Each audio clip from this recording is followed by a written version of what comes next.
Hello and welcome everybody to another episode of Books and Bytes. Today we're going to be taking a deep dive into Gitanjali Oh, Gitanjali. by Rabindranath Tagore. Yes. And as always, I have an expert here with me to talk about this book. Absolutely. I'm thrilled to be here. So Gitanjali is a collection of prose poems that are intensely personal and deeply spiritual and framed as song offerings. Yeah, almost like a series of whispered prayers, filled with the sense of intimacy and vulnerability. Yeah, and what really struck me is how Tagore is able to make these really profound spiritual ideas so relatable. Mm-hmm. It's not really about these abstract theological concepts, but more about this really human experience of trying to connect with something bigger than ourselves. Absolutely. And you see that throughout the entire book, like whether he's reflecting on the beauty of nature or the pain of loss or even the joy of devotion. Yeah. Tagore always brings it back to the human heart. He invites us to experience the divine, not in some distant realm, but in the everyday moments of our lives. Okay, so we've got these big themes of longing and faith and connection. Right. Can you walk us through the book a bit? Where does Tagore take us on this spiritual journey? So the book unfolds in a really beautifully organic way. It starts with a sense of awe and wonder at the vastness of creation.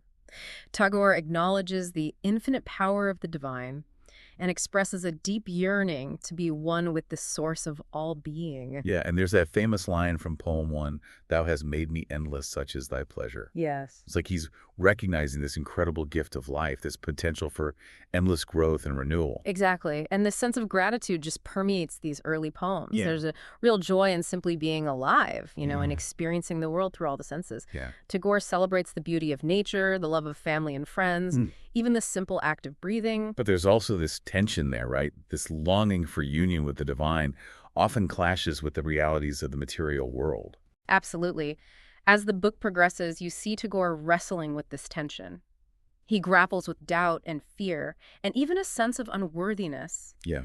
He questions his own faith, wondering if he's worthy of the divine love that he so desperately seeks. And it feels incredibly honest. Oh, yeah. He's not presenting himself as like some enlightened guru who has it all figured out. Right. He's right there with us, struggling with the same doubts and fears that we all have. That's what makes it so powerful. He's not afraid to show his vulnerability, and in doing so, he makes us feel less alone in our own struggles. Yeah. He reminds us that it's okay to question and to doubt, to feel lost sometimes. And even in those moments of darkness, there's always that glimmer of hope, Yes. a persistent belief that the divine is always present, even when we can't feel it. You see that especially in the poems about loss and grief. Tagore acknowledges the pain of separation, the feeling of emptiness when loved ones are gone.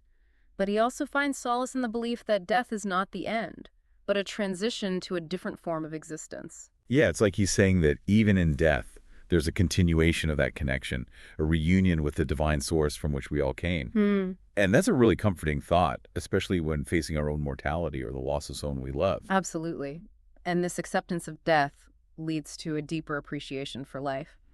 You see this in the later poems where Tagore encourages us to embrace the present moment, to find joy in the simple things, and to live each day as a gift. There's that beautiful passage in poem 73 where he talks about offering his life as a lamp to the divine, letting it burn brightly until it's time to be extinguished.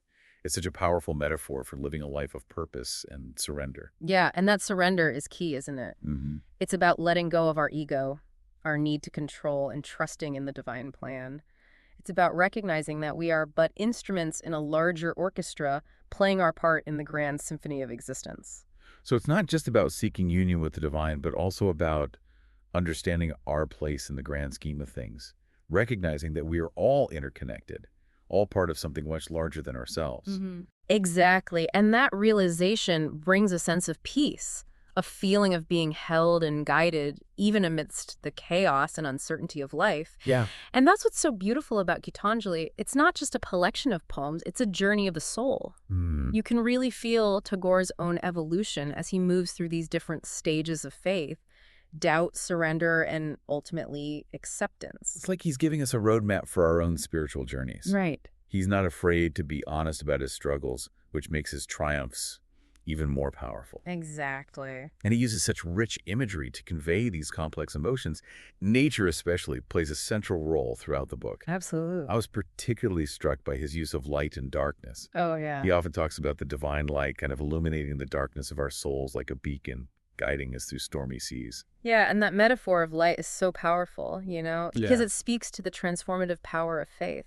Light represents knowledge, understanding, and ultimately liberation from the darkness of ignorance and fear. Yeah, and it's not just light.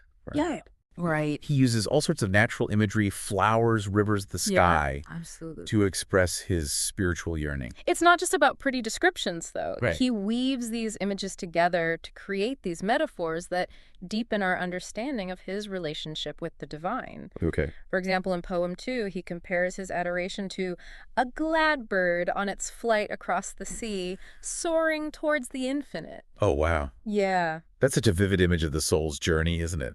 Striving to reach that ultimate destination, that union with the divine. And it's not always an easy journey. Right. Tagore also talks about feeling lost and alone like a lonely boat, adrift on a vast ocean. Yeah, that image of the lonely boat really resonated with me. It captures that feeling of isolation and uncertainty that we all experience at times, especially when wrestling with these big spiritual questions. And yet, even in those moments of loneliness, Tagore never completely loses sight of the divine presence. Yeah. He clings to the belief that even in the darkest of times, there's a guiding light leading him home. You see that in Poem 30, where he talks about feeling shipwrecked, but still clinging to a broken oar, Yeah. a symbol of his unwavering faith, even when everything else seems lost.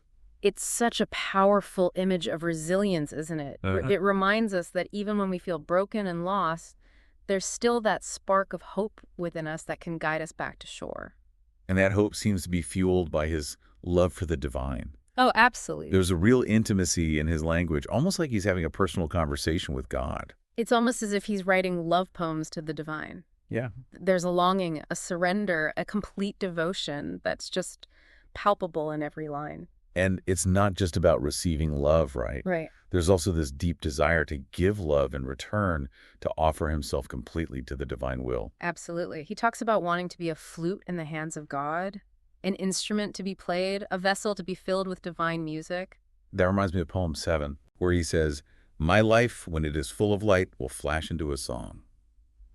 He sees his own life as this gift to be offered back to the source of all creation, expressed through the beauty of art and music. And that sense of offering, of surrendering to something larger than himself, is what ultimately brings him peace. Yeah. He realizes that his true purpose lies not in worldly achievements, but in becoming a conduit for divine love and grace. And that's a powerful message, isn't it? Yeah. It's a reminder that our lives are not just about our own individual pursuits, but about contributing to something much bigger than ourselves. And in doing so, we find true meaning and fulfillment. Yeah. Tagore seems to suggest that by aligning ourselves with the divine will, by letting go of our ego and embracing a life of service, we tap into a source of joy and peace that transcends the limitations of the material world. It's a profound concept, and one that I think we can all strive to embody in our own lives, but it's not always easy, is it? It's certainly not a passive process. Right. Throughout Gitanjali, Tagore emphasizes the importance of action, of striving to live a life that reflects our deepest values. Yes. He challenges us to be active participants in our own spiritual evolution, to constantly seek growth and understanding. And he reminds us that this journey is not about perfection, Right. but about progress. And it's a journey that continues even after death. Yeah.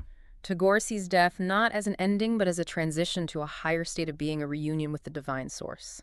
And he faces that transition with a remarkable sense of peace and acceptance. Absolutely. In Poem 95, he writes, "And because I love this life, I know I shall love death as well." It's a beautiful and profound statement about the continuity of the soul's journey.